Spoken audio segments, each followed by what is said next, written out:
All right. Well, welcome. My name is Anthony. I get to serve as one of the pastors. Pastor Tanetta is on sabbatical this summer, so you're getting more of me than you bargained for.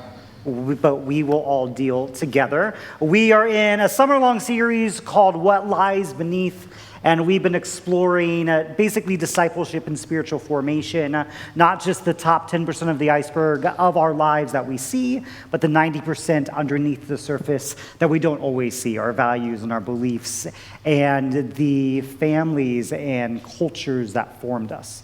This is part 2 of sort of a 3-week series within the series that I'm doing, talking about a couple of my favorite topics, which are family systems theory and then trauma competency.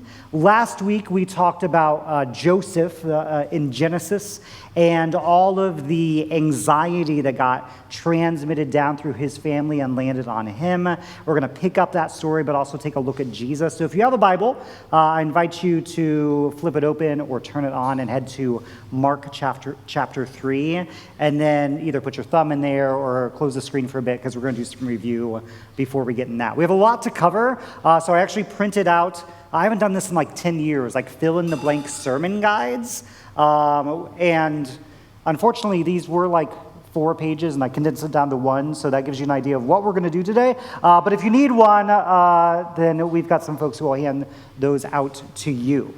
Now, a little bit of background about this sermon. This sermon was actually part of last week's sermon, and I realized I could just cut this into 2, and I've done most of my work already, which is, convenient for me. But I still needed like some polish and to get my slides ready and all of that.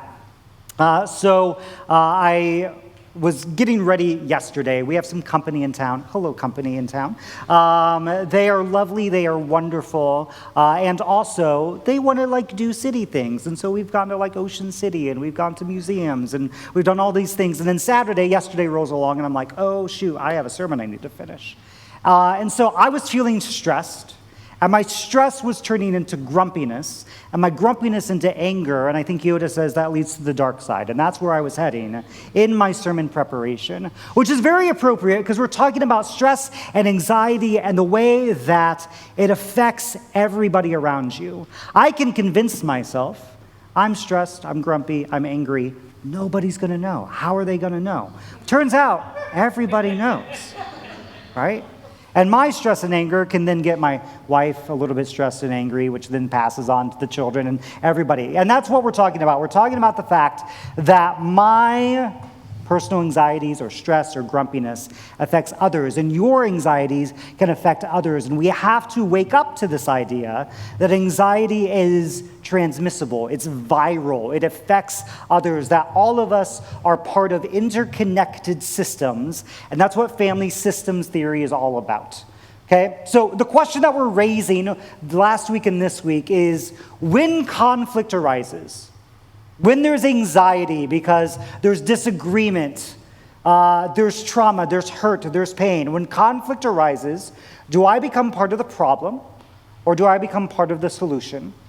And how do I stay connected without getting consumed by others' anxiety? Now, that second question has an assumption built into it that the desire of all of us is to stay connected. The easy solution is to try to disconnect. Well, if I'm tied to everybody else's anxiety and my anxiety is tied to everybody else's, well, the easy way out is just to disconnect. Just get as far away from people as I can. But deep down, I think most of us recognize that we have some desire to stay connected with others. We have some desire to be in relationship, to be in community, to not be alone. So how do I stay connected without getting consumed by others' anxiety? So last week, we talked about Abraham, who passed on his anxiety to his son Isaac. When you attempt to sacrifice your son, it tends to bring up some negative feelings, right? And then Isaac passes on his anxiety to Jacob and Esau because he's got favorites. Jacob and Esau become enemies with each other. And then Jacob has his name changed to Israel. He's got 2 wives and 2 concubines and has 12 sons and a daughter. And then there's a playing favorites in there where Jacob Jacob, Israel gives his son Joseph, who is the first son of his deceased wife Rachel, this princess dress, this multicolored robe that says that Joseph is the favorite. The brothers get jealous, send Joseph into slavery. Joseph then is maybe sort of kind of the hero of the story, but also kind of a jackass because he has the opportunity to forgive his brothers, but he doesn't. Instead, he accumulates wealth and power, and because he was in this position of powerlessness, he now gets himself into a position where he will never be powerless again. And you can see the ways that anxiety works its way down through the system.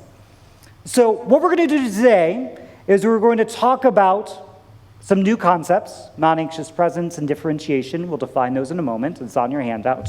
We're going to talk about Jesus. We're going to talk about Joseph again. And then our favorite part, my favorite part, we're going to talk about you and how this plays out in a congregation. All right? So last week, real quick review, what we learned about family systems. Next slide. Is that every family, and that can be a biological family, adopted family, churches, workplace, any sort of interconnected system of people, is an emotional system. And what happens to one person affects everyone, and patterns can get passed down through generations. So like a mobile over a crib, when you yank on one side of it, all of it jingle jangles, okay? That's the basis of what we're talking about. Next slide. Anxiety, any sort of natural reaction to conflict, hurt, pain, trauma, spreads like wildfire through systems. And people try to relieve their anxiety by getting others to change. And this creates reactive cycles instead of thoughtful responses. So when I get anxious, my instinct is to say, hey, you stop that. Hey, your problems, your personality, the way you're looking at me needs to change so I don't feel anxious.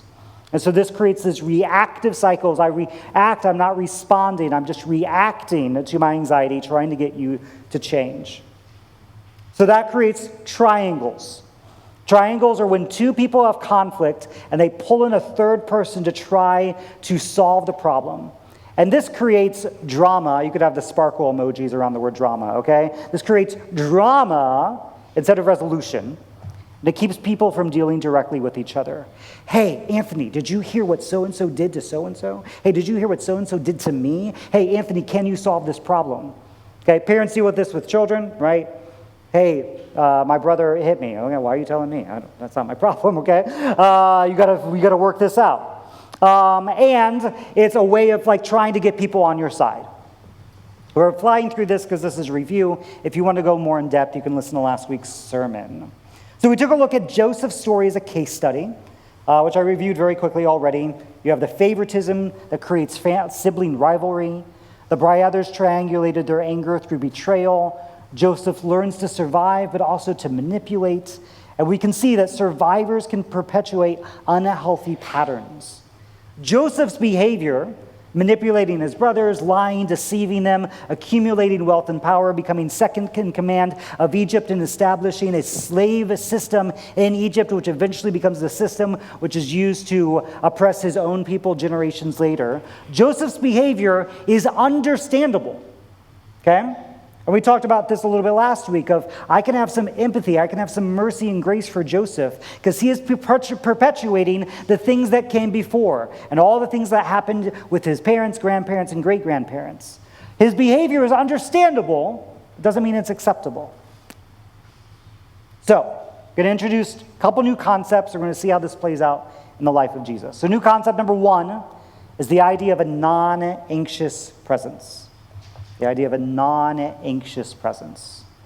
So as we've talked about triangles, stress, anxiety, all of that, how do we solve these problems? How do we bring some resolution to them? And one of these concepts is this non-anxious presence, the ability to remain emotionally regulated and relationally connected in the midst of other people's anxiety, conflict, or crisis, without absorbing their emotional state or requiring them to change in order for you to feel okay.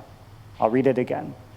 A non-anxious presence is the ability to remain emotionally regulated, so calm, centered, and relationally connected in the midst of other people's anxiety, conflict, or crisis without absorbing their emotional state or requiring them to change in order for you to feel okay. Now, a couple things that it is not. A non-anxious presence is not toxic positivity. Everything's fine, okay? That's just being fake. And people can read fake very, very quickly and easily. Non-anxious presence deals with reality as it is, does not try to create a fake reality, okay? It's not toxic positivity's bastard cousin, spiritual bypassing, which is avoiding difficult emotions. Oh, you're going through this hard time? Well, God has a plan, right? Oh, God, you lost your child because God needed another angel. No. Okay? That's one of my brother's favorite words, vomituous, something that causes you to vomit. It's not that, okay? It's not being passive, just letting people walk all over you. So, a friend, a parent, a sibling, a coworker, their anxiety, they decide to take that on you.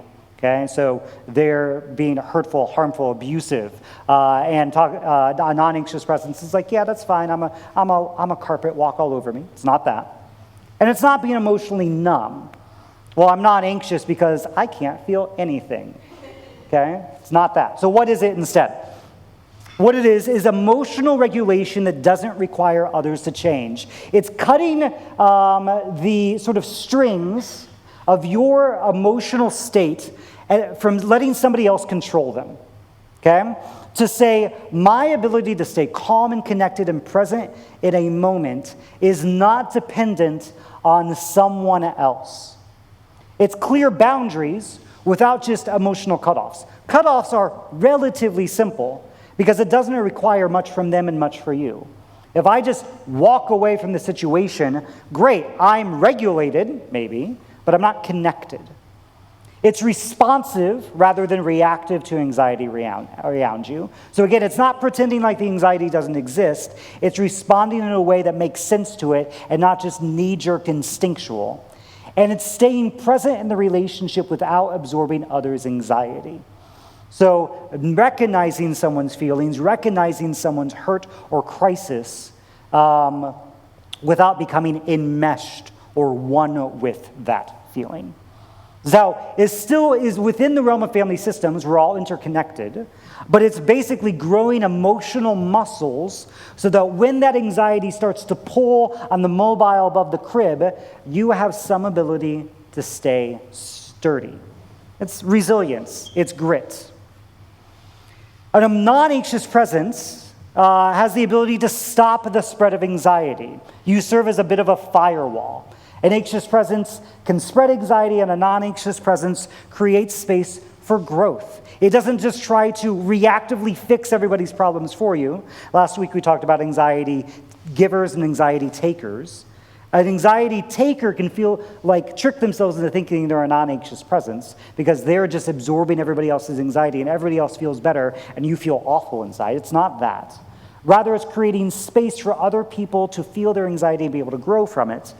And others get to choose their response instead of just reacting.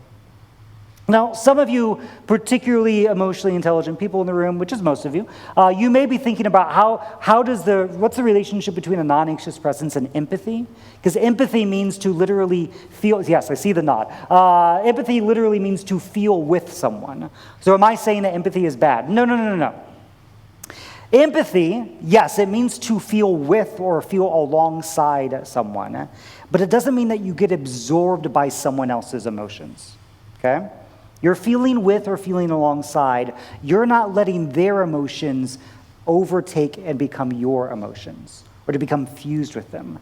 Empathy still assumes that you are your own distinct person with your own experiences. It's the ability to feel genuine compassion without being overwhelmed, to offer real help instead of just anxiety-driven fixes, to stay present with difficult emotions without either running away from them or taking charge. Okay? Those are my two default states with feelings, of either just absconding, shutting down, or becoming the leader. I've had exactly one position in this school's PTA, and that was president. Okay? That was it. And then, when our family was going through an overwhelming situation, then my next step was to quit, okay? So those are my only experiences with the PTA, all right? A non-anxious presence with the ability to feel empathy would be like, what are other ways that I can participate healthily? It's the ability to validate someone's experience without taking responsibility for changing it. I'll read that one again. Validate someone else's experience without taking responsibility for changing that experience. Okay, new concept number 2, differentiation. Let me hear you all say differentiation. Yeah, differentiation. Is that 6 syllables somewhere in there? The ability to maintain your own sense of self, your values, your emotions, your decisions, while staying emotionally connected to others without requiring them to change for you to feel okay, or changing yourself to make them feel better, okay? So these two are connected, non-anxious presence and differentiation, but the emphasis I want to put on here is you're not changing yourself to make somebody else feel better. The ability to maintain your own sense of self while staying emotionally connected without requiring them to change for you to feel okay, or changing yourself to make them feel better. Edwin Friedman wrote a couple sort of generation-defining books, one called Generation to Generation, one called Failure of Nerve back in the 70s, 80s, and 90s. He was a rabbi and a psychotherapist. And he wrote sort of the standard text on these concepts. And so he said, for differentiation, it's the capacity to take a stand in an intense emotional system. The ability to say I when everyone else around you is saying we. Okay? So the ability to be a distinct self in a system. It's knowing where you end and another person begins, so not getting enmeshed. And the ability to take responsibility for your own emotional being. So we talked a touch about this last week. There's a difference between differentiation and reactive rebellion. Okay, we talked about my sort of reactive rebellion against my parents. I will be the opposite of my parents, which I can trick myself into thinking is differentiation. But all that really is just reactive anxiety. Oh, that my parents did that? Let me do the opposite. That's not differentiation. What a healthy alternative instead would be, I can be myself without needing my family to change or without cutting them off. Now, the test of what differentiation can look like is, can you hold your convictions without needing others to approve? Can you stay connected without needing to prove others wrong? I struggle with that one. And can you be yourself without requiring others to be different? Okay? Those are the test of differentiation. All right, so now open up your Bibles again. We're back. We're heading to Mark chapter 3. And I just want to, Mark chapter 3 is like all of these sort of interesting interactions between Jesus and religious authorities and the way that he can deal with the challenges that they bring. So I want to give you just a couple, these each deserve a sermon on their own. We're not going to do that. I want to just give you a couple vignettes of how Jesus deals with conflict and anxiety and the ways that he responds to them. And again, like I said last week, we're using the lens of family systems theory. I am not saying this is what the author intended, that the author is trying to get you to think about family systems theory when they were writing this. Instead, we're saying we're taking this theory, we're using it as a lens to understand these particular stories of Jesus, like we're going to do when we go back to Joseph as well. So here's Mark chapter 3, verses 1 through 6. This is a healing, happens on the Sabbath. So Jesus returns to the synagogue, and a man with a withered hand was there. And wanting to bring charges against Jesus, they, being religious leaders or Pharisees, are watching Jesus closely to see if he would heal on the Sabbath. We'll pause right there for a second. Anybody of you hear the story about the woman who had a heart attack while taking the bar exam? Yeah, you know, yeah. This sounds like the setup to a joke. It is not a joke. So this happened last month in July. There was about 1,000 people in an auditorium taking the bar exam for the New York, become a lawyer in New York. She has a heart attack. A young woman in her 20s has a heart attack, is on the ground, and the group of students, or the bar exam takers around her, are trying to flag the proctors down, and they're telling them to shut up, be quiet. Okay, just be quiet. We're trying to take the bar. 6 minutes later, 7 minutes later, eventually someone comes and does CPR on the woman. She's okay. She survived. She did not pass the bar. Now, this is sort of like that high anxiety, high stress situation that we're in. You're in a worship service. Jesus is there. Jesus is causing controversy. And there are proctors, the religious leaders, the Pharisees, are there watching Jesus' every move. Okay? That's the high intensity that we're talking about. So, Jesus says to the man with the withered hand, step up where people can see you. If anything, Jesus is cranking up the intensity. And he says to them, the religious leaders now, is it legal on the Sabbath to do good or to do evil, to save life or to kill? But they said nothing. Looking around them with anger, deeply grieved at their unyielding hearts. When Jesus gets angry, something good is going to happen. He says to the man, stretch out your hand. So he did, and his hand was made healthy. At that, the Pharisees got together with the supporters of Herod to plan on how to destroy Jesus. So the Pharisees create this anxious, supervised environment on Jesus.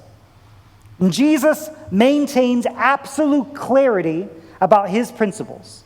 No matter about who's watching, what the opposition is going to be, he doesn't need the religious leaders to even answer his question. Jesus has his values, has his principles, and is able to move forward with them. He asks a penetrating question. He doesn't shirk from the conflict. He doesn't ignore the conflict. He actually leans into the conflict because Jesus understands that conflict is not bad. Conflict is the natural thing when humans start interacting together. And so Jesus actually leans into it, asks the penetrating question, and then he acts from his values, even knowing that it's going to trigger opposition. He does the good thing knowing that it will make people upset. And anger, Jesus gets angry. So family systems theory, non-anxious presence, differentiation, all of that is not a way of saying, hey, let's train you on how to ignore your emotions. It's not what we're saying. Jesus gets angry, and it's anger which actually fuels the healing. God's wrath often predates moments of great healing and revival in people and individuals in Scripture. Okay? So Jesus uses his emotions to make a point and to make someone's life materially better.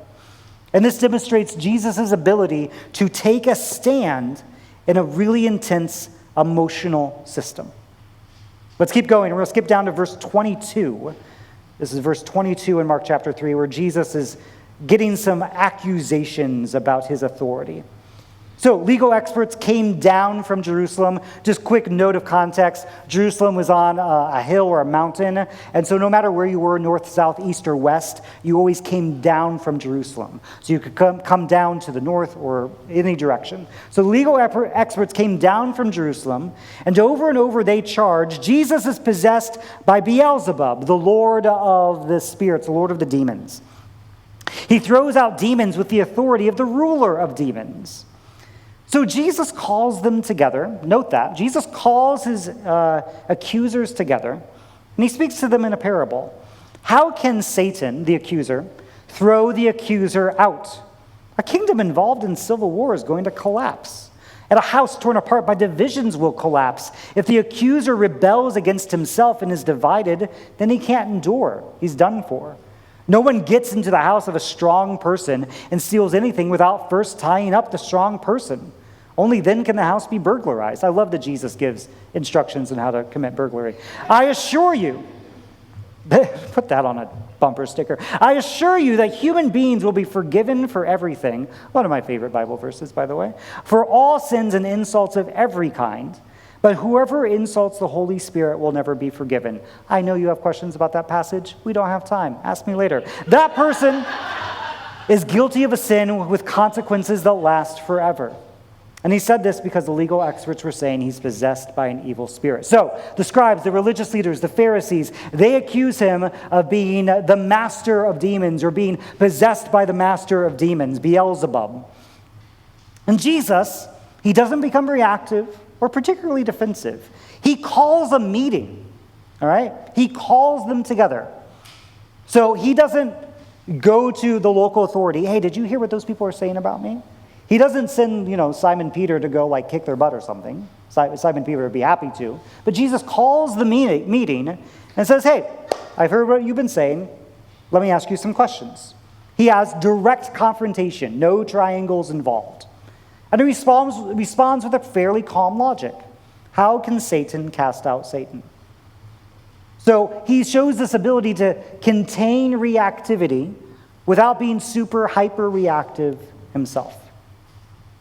Next passage, family triangulation. So this is verses 20 and 21 and then 31 forward. So in verse 20, Jesus enters a house. A crowd gathers again so that it was impossible for him and his followers even to eat. When his family heard what was happening, they came to take control of him. And they were saying, he's out of his mind. Skip ahead to verse 31. His mother and brothers arrived. They stood outside and sent word to him, calling for him. And a crowd was seated around him, and those sent to him said, look, your mother's brothers and sisters are outside looking for you. And Jesus replies, who is my mother? Who are my brothers? My siblings. Looking around at those seated around him in a circle, he said, look, here are my mother and my brothers. Whoever does God's will is my brother, sister, and mother. So his family tries to restrain Jesus because they think that he's gone crazy, which fairly understandable reaction if your son goes around and starts saying, I'm the Messiah. But Jesus refuses to let their anxiety derail his mission. He asks a question, which is Jesus' sort of typical thing that he does. And he creates a new definition of family based on purpose, not emotional fusion. We see that Jesus is able to set boundaries without emotional cutoff. Because as you keep reading through the gospel, you'll see that Mary, the mother of Jesus, shows up from time to time. She's still part of this newly defined family that Jesus is creating. The brothers, eventually James, becomes one of the leaders of the early church. And so Jesus creates a new definition of family, sets the boundary without cutting off. Now, I'm sure there are other ways that we could read this story and poke some holes in what I'm saying here and ask some different questions. But again, with the particular lens that we're using, I want to suggest that Jesus is showing some ability to be his own person without family anxiety overriding him or making him sort of fly off the handle. One more quick vignette from Mark. So going back up towards the top of the chapter in verse 7. Jesus left with his disciples and went to a lake. And a large crowd followed him because they heard what he was doing. And they were from all these places, Galilee, Judea, etc. And Jesus told his disciples, verse 9, Jesus told his disciples to get a small boat ready for him so that the crowd wouldn't crush him. He had healed so many people that everyone who was sick pushed forward so that they could touch him. Whenever the evil spirits saw him, they fell down at his feet and shouted, "You are God's son!" But he strictly ordered them not to reveal who he was. So here we see Jesus sort of peak popularity. Crowds are pressing in. He's got people from all over coming to see him and to touch him. And what Jesus does is actually create some space. He arranges for a boat, so basically he's not going to get crushed. And he also has these spirits that are declaring his identity. You are God's son. The only time that Jesus' identity is revealed clearly in the Gospel of Mark in particular is by the evil spirits and by the Roman centurion after Jesus' death. Surely this must have been the Son of God. And Jesus hears these spirits saying that and tells them to shut their mouths, to not reveal his identity. And so here we have Jesus not being pressured by negativity, but a sort of anxious enthusiasm. How can I get closer and closer and closer to this healer, this prophet, this teacher, this celebrity? And I think some of us in this room or watching, we have versions of that that maybe we aspire to. Now, maybe this is just me, I'll admit that. But wouldn't it be nice if we were at the top of our field or got that promotion or were a little bit well known for the work that we did? And Jesus, when at the top of his game, leans back. He doesn't allow the anxious enthusiasm to define who he's going to be. All right, so we've looked at non-anxious presence. We've looked at differentiation. We've looked at some vignettes of Jesus. We're going to go back to Joseph now. Okay, so again, if you have your Bibles, we're going to flip back to Genesis chapter 50. Last week, we questioned the Joseph as hero, brothers as villains narrative. Both the brothers and Joseph have this inherited anxiety from generations of family anxiety. And we see them as the results of their family system, which again doesn't excuse their behavior, but it does explain it. It doesn't excuse it, but it does explain it. There's insiders and there's outsiders, usually created by parents. There's jealousy amongst siblings. Joseph makes himself sure that he will never be a victim again, and instead he starts an empire based on slavery and exploitation and accumulation. And when given the chance to forgive his brothers, it takes him years to do so. Again, completely understandable. So, Genesis chapter 50, verse 15. Jacob, Israel, the patriarch, has died. And when Joseph's brothers realized that their father was now dead, they said, "What if Joseph bears a grudge against us and wants to pay us back seriously for all of the terrible things we did to him?" I'm so glad for the self-awareness in the brothers now. So they approached Joseph and said, "Your father gave orders before he died." By the way, this is not in the narrative, okay?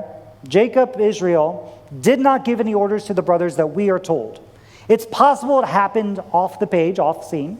It's also possible that the brothers are concocting a story in order to wield the authority of their father against Joseph. We don't know. "Your father gave orders before he died, telling us, 'This is what you should say to Joseph. Please forgive your brother's sins and misdeeds, for they did terrible things to you. Now please forgive the sins of the servants of your father's God.'" Okay? Sounds a little convenient for the brothers to have this little story to make. That's what they say. So Joseph weeps when they spoke to him. The brothers weep too, and they fell down in front of him and said, "We're here as your slaves." Pause there for a second. So clearly this is not yet a healthy family system. Okay? Dad dies, and the brothers are like, "Oh no, our time has come. We're dead." Joseph was only showing us mercy because dad was still alive, but now that dad is dead, dad is gone, surely it's time for Joseph to take his revenge. And so they have to pass on this story, that's my assumption, to Joseph in an attempt to get Joseph's mercy. Clearly there's still lots of anxiety spread around. So we keep reading. But Joseph says to them, "Don't be afraid. Am I God? You planned something bad for me, but God produced something good from it, in order to save the lives of many people, just as he's doing today." Which, by the way, is an interesting way of looking at lots of what's going on in Genesis. Because as we've said, Joseph has created empire. He's created a system of slavery and oppression. He's accumulated wealth. And people's lives have been saved because of it. And this is the complex world that we live in. We live in a capitalistic system that creates lots of wealth and gives people lots of jobs and lots of money and also creates tons of poverty and oppression at the same time. Both can be true. How do we live in that broken system? You planned something bad for me. God planned something good, saved many people's lives. Now don't be afraid. I will take care of you and your children. So he put them at ease and spoke reassuringly to them. So we see some moves beyond control and manipulation. Joseph is finally being forward and upfront with his brothers. He's moving towards genuine care.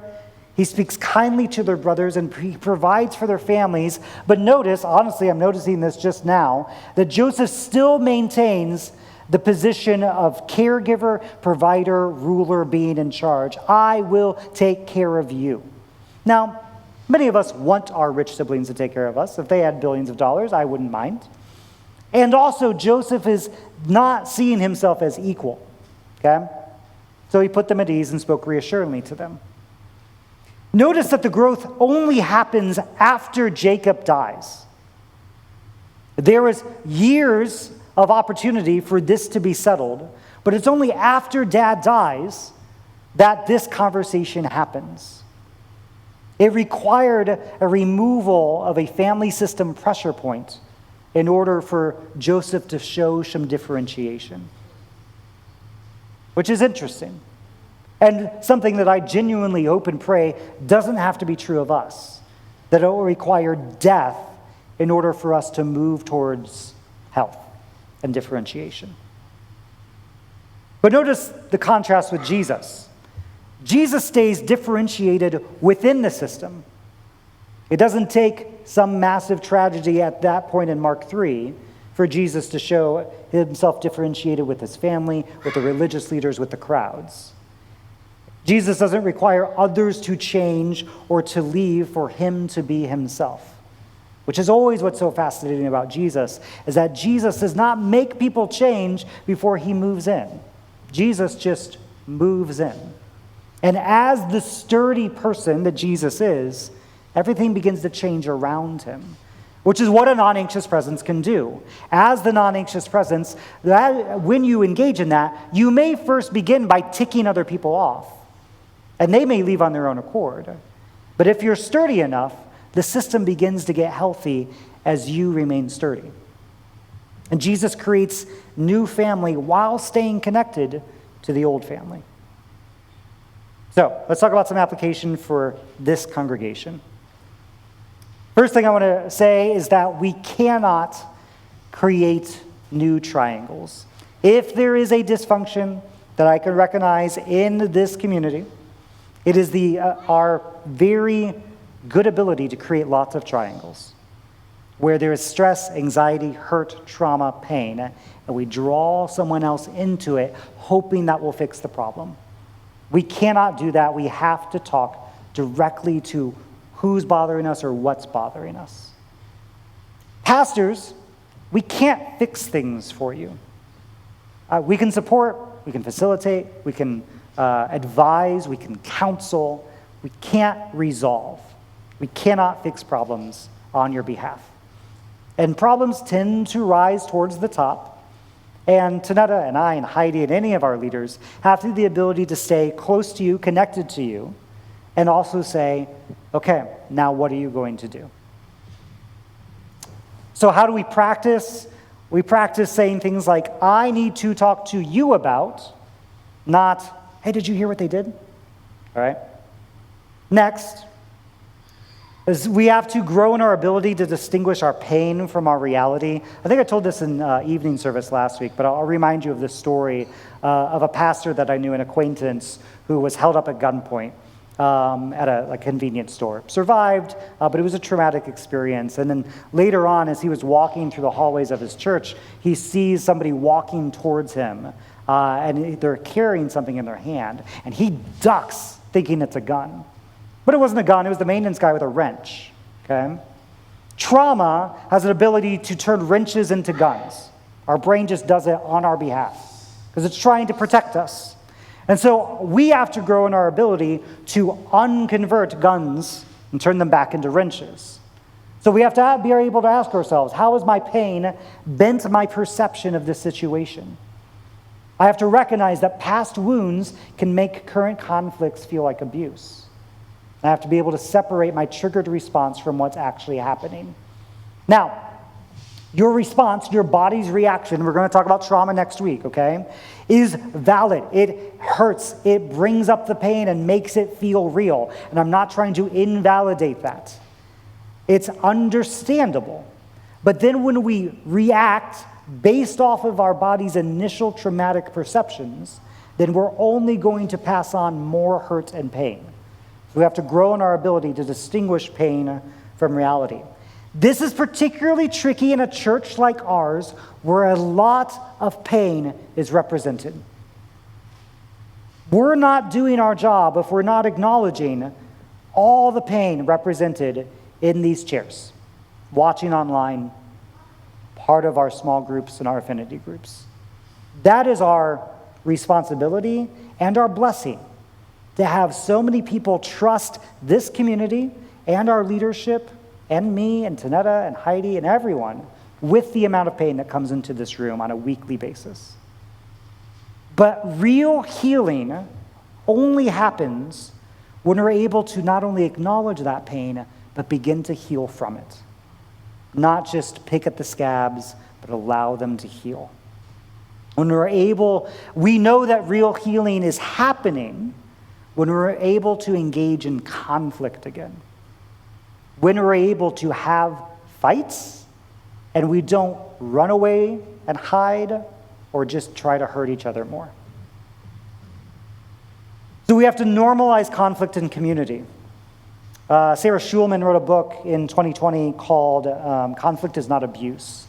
And she distinguishes this is on your handout, that conflict is power with, when both parties are participating in some sort of fight or conflict together. Abuse is power over. When one person has more power than the other, then conflict isn't just conflict. It does require, it is abuse. And that may require separation.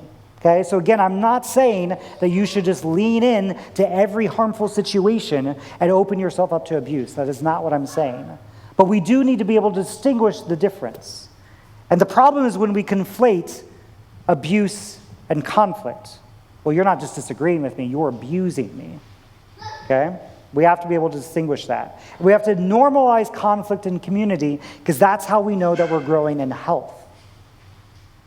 When we confuse this, the result is that we shun instead of engage in accountability, and we become victims instead of participants.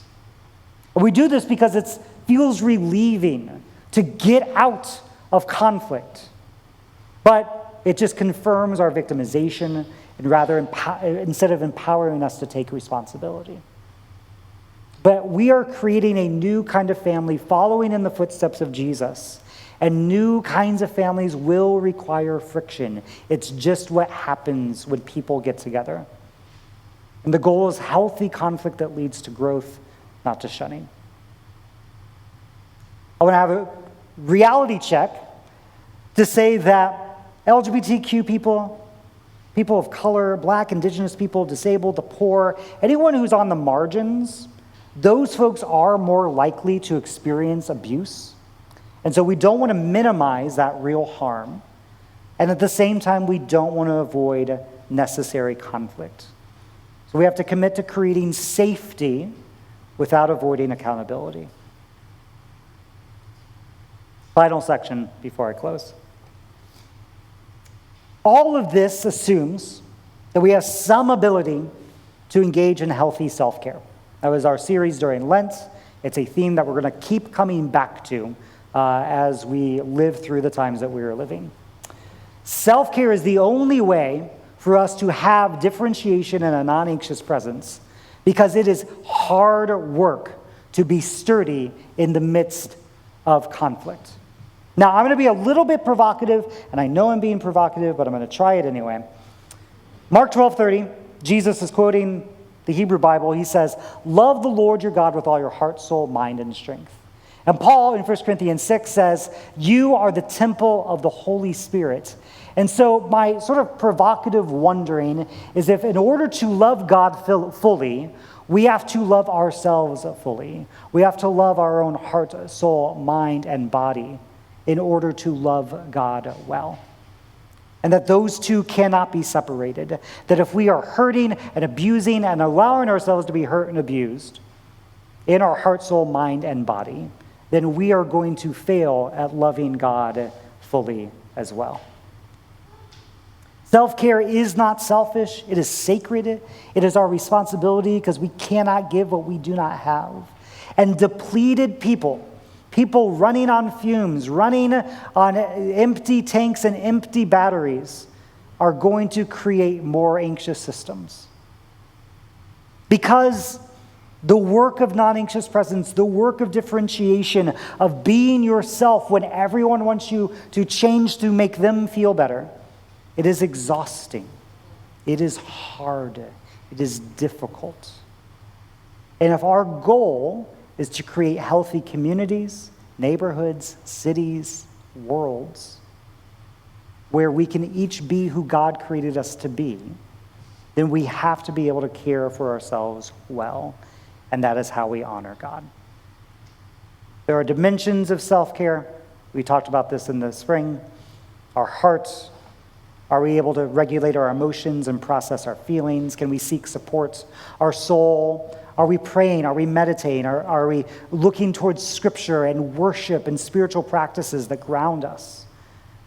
Are we learning with our minds? Are we growing? Are we challenging assumptions? Are we getting perspective? And our strength? Are we caring for our bodies? Are we resting? Are we giving our bodies the nutrition that it needs? When we don't take care of ourselves, we become reactive instead of responsive. Our pain distorts our perception. We triangulate instead of dealing directly, and we spread anxiety instead of calm.